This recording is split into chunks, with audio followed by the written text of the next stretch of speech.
Namaskar, I'm Ashok Vyas. This is that time of the year when we greet each other Happy New Year and also look back and try to see what are the lessons that 2024 has left for us. And who would be better to talk about this wisdom which is brought for us by 2024 than Padma Shri Recipient Dr. Sudhir Parikh. Dr. Sahab, namaste, welcome. Namaskar everyone. So I'm very excited. This is a very special show, and what makes life special is people who love to make things happen. And I see your presence in the community also in on that track. So we will look at some of the major events that shaped 2024. I begin with January 2024, a major event unfolded in Ayodhya. Let us start from there and your thoughts about the presence of Bhagwan Ram at his birthplace. Well, I think it was a very historical event happened in January, last January. Our Honorable Prime Minister has inaugurated Ayodhya Temple, and it was, of course, it's a star-studded event. A lot of celebrities, a lot of who's in the India, from all the aspect of the life were there, invited there. And I think it's a great thing happened because after what I understand that after 500 years of waiting, we able to get some permanent or real rightful place for our Bhagwan Ram, which is we all Sanatani believes that he is our God. And not only our God, but his life is a life to follow in our life. So now, continuing with this reference of Ayodhya, the birthplace of Lord Rama, in addition to being a symbolic space for those who believe in Sanatan Dharma, civilizational wise also, one hears from people who are not necessarily very religious or religious oriented, but they feel that for the self-esteem of the civilization, these monuments and the way the respect is accorded to them is significant. How do you see that? And then we'll come to few other references related to this. Yes, I agree with that because I was kind of very lucky enough and privileged enough to visit that Ayodhya Ram Temple in the month of March with the help of our governor of Uttar Pradesh, Miss Anandiben Patel. And it was completely mind-boggling the structure of the temple, and though that only first floor of the temple is ready, was inaugurated, but you can see the positivity, the positive vibration in the temple, and if you look at the deity of Ram Bhagwan there. It was whoever Silpikar has done it, it was done absolutely perfect and absolutely as a live person. As you can see that Bhagwan will just speak to you if you are standing in front of him. So I think it was, and the whole temple's art and karigari or craftsmanship was excellent, number one. And I'm sure what I read that temple has a lot of things to be done in next 2 years, including all the 3 floor of the temple plus surrounding area of the temple where they're going to have whole Ramayana will be duplicated in such a way that every visitors will understand what's the Ramayana, what's its important, and what lesson to be learned from the Ramayana. Talking about lessons and your experience of being in India, one hears about wonderful infrastructure development, including roads, which now reminds you of the kind of roads that you are used to in America. Talk to me about how India is appearing as we move towards 2025 in terms of realizing the vision of growth. I think India has came long way, and in last 75 years, and now if you look at the India, particularly in the larger city area, metro area, you can see the highways are 6-lane highways, just like any Western countries, and people's mobility has increased 100-folds, kind of, because of the highways, and I'm sure because of that even trade has it boosted the trade and economy and the life of the people, those who are working there.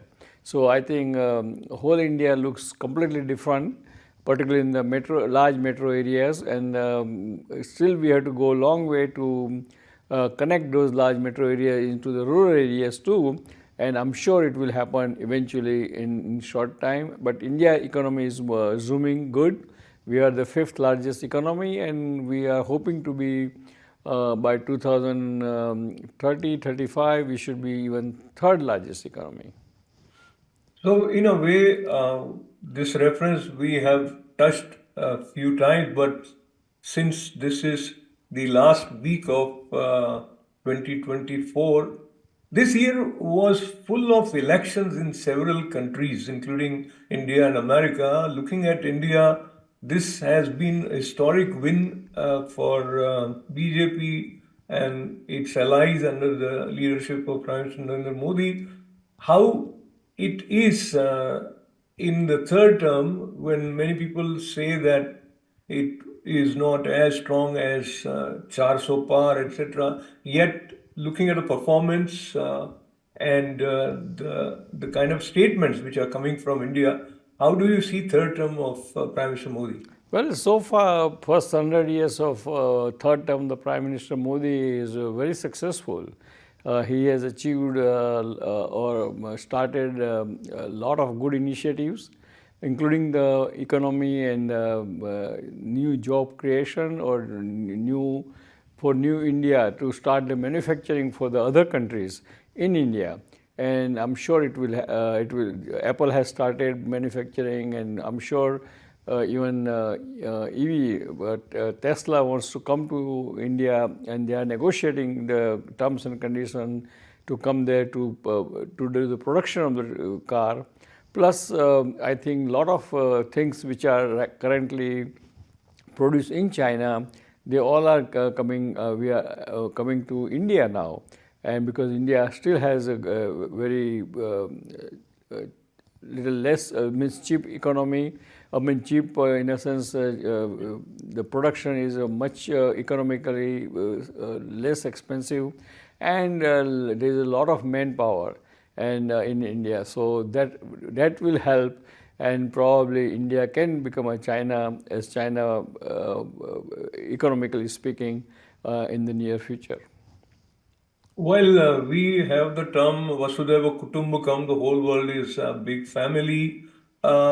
That interdependence is very much felt because of the trade and how every country gets affected. If something happens somewhere in the world, we are in the middle of many turmoil-like situations in countries like Russia and Ukraine, or Israel and Palestine. Let us go towards Bangladesh first. And Dr. Shah, we have seen the way regime change took place, and there are several theories that we hear behind the presence of Yunus at the helm of affairs of Bangladesh.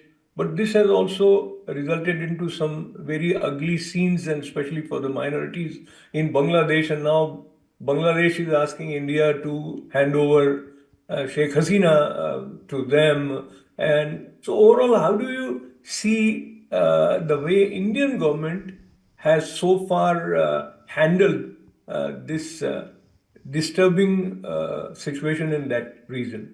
Well, what happened in Bangladesh was kind of surprise to everyone, including Indian government and Indian administration. And it was an unfortunate thing that Prime Minister Hasina was very stable government, and her government was very stable for last almost 15 years, I think. And now all of a sudden instability started in Bangladesh, and the first victim happened is all the minorities there, particularly the Hindu minorities, and I think that is very, very unfortunate, and one should kind of condemn that kind of treatment with the minorities. And I think only our government can, of course, we all did a protest, and we all did registered our opposition to that kind of violence and everything. But as a people, we can do all, up to certain extent, and this kind of situation can be only resolved by government to government and with the diplomatic forces.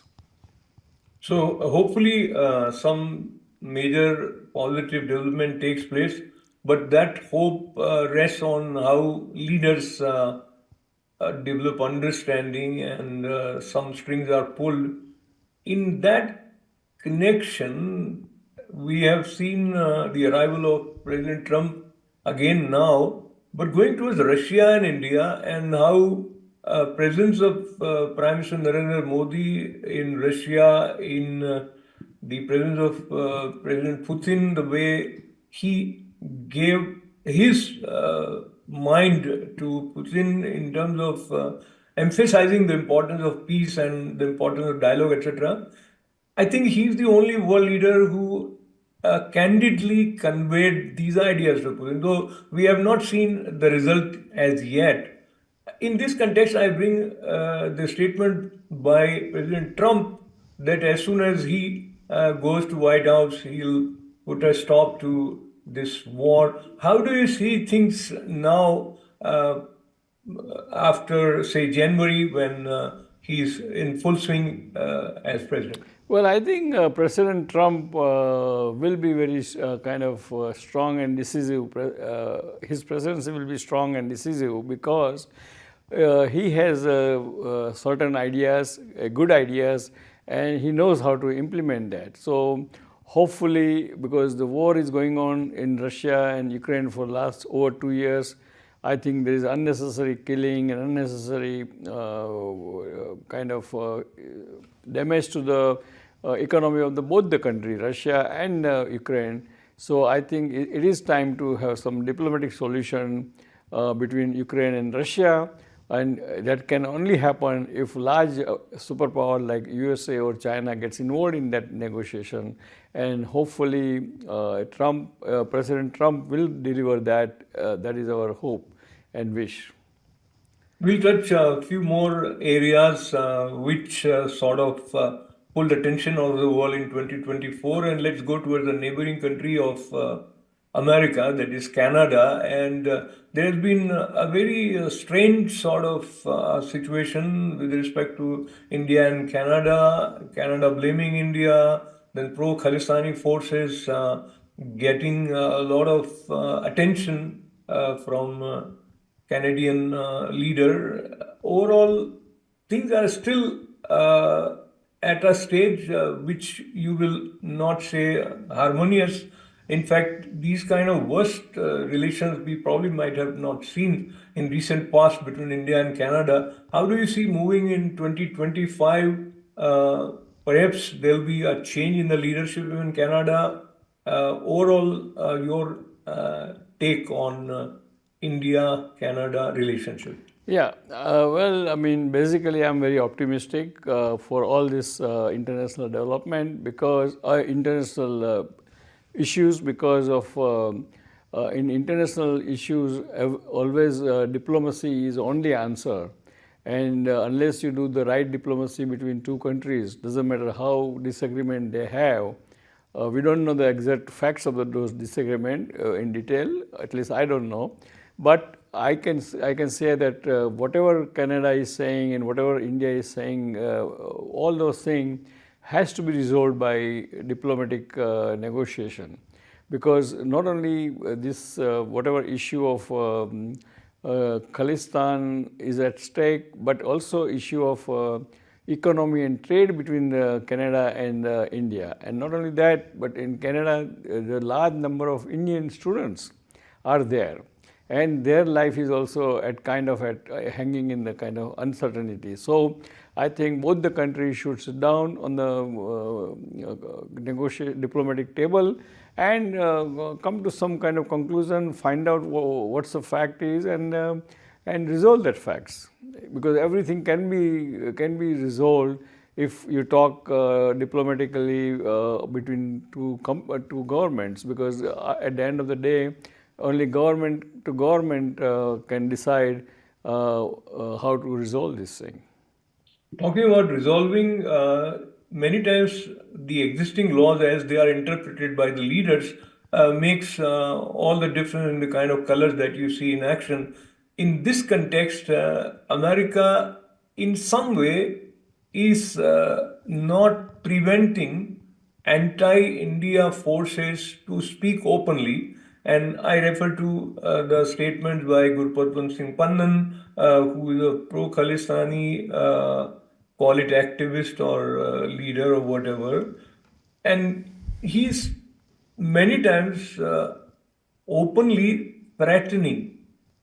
So if in the name of freedom of expression, you let somebody create a situation which results into bringing ambassadors and leaders in harm's way, then I think there should be a way for proactive measures on the part of American authorities. What do you think, and do you foresee any change in America's approach under President Trump moving forward? Well, I think you are right, absolutely, that America being a superpower and very close to the Canada and close to the India, America should intervene and make sure that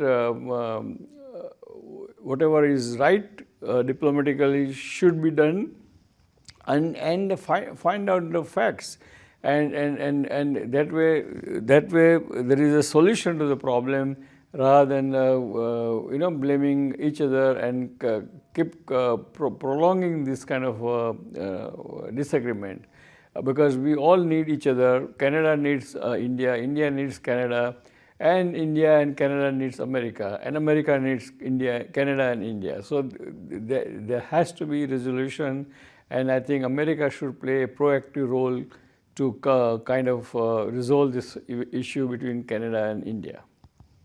I also want to thank you on behalf of Indian American community for being pioneer in making Indo-US caucus and working towards bringing India and America nearer developing understanding.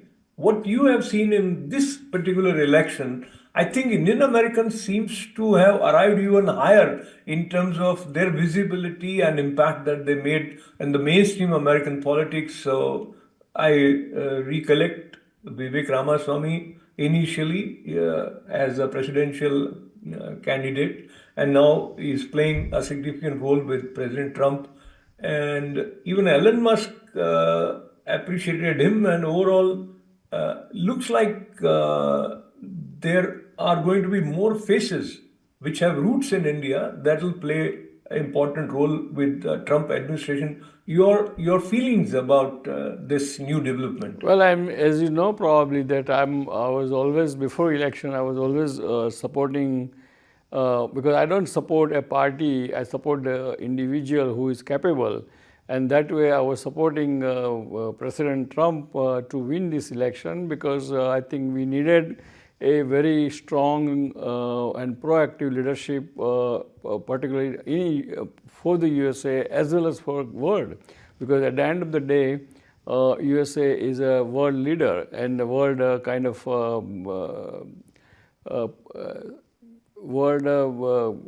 well-wisher. So I think this kind of strong leadership or presidency, proactive presidency, will help.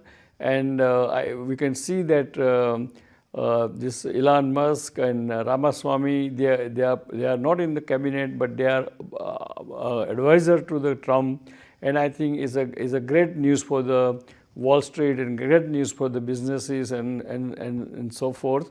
And it will establish a good trade relations between the USA and China, India, Europe and so forth. So I think it's a great. I'm very optimistic and very hopeful. And this, I think, this second term of the Trump will be.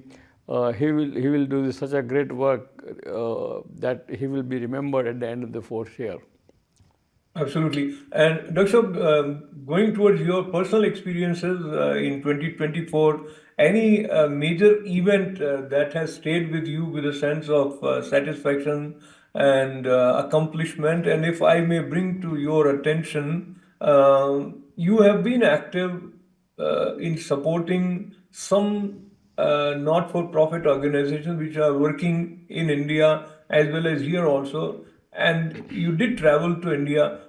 Share any of your observations where you felt gratified that your efforts are bringing the kind of results that you would like to get. Yes, I would like to talk about one NGO which I am chairman chairman of that NGO called Life Global USA, and we are very proud to say that we have achieved our goal of completing 108 school, primary school construction in the Gujarat, particularly in the villages and the tribal area.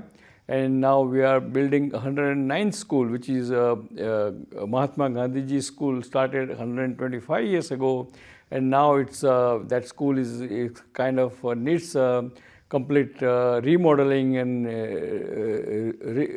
revising whole structure, and that we are doing it, and we are building 200 students boarding school in the tribal area of the Khet Brahma, which is in North Gujarat. And we are very satisfied and very happy to see that our goal is kind of coming to the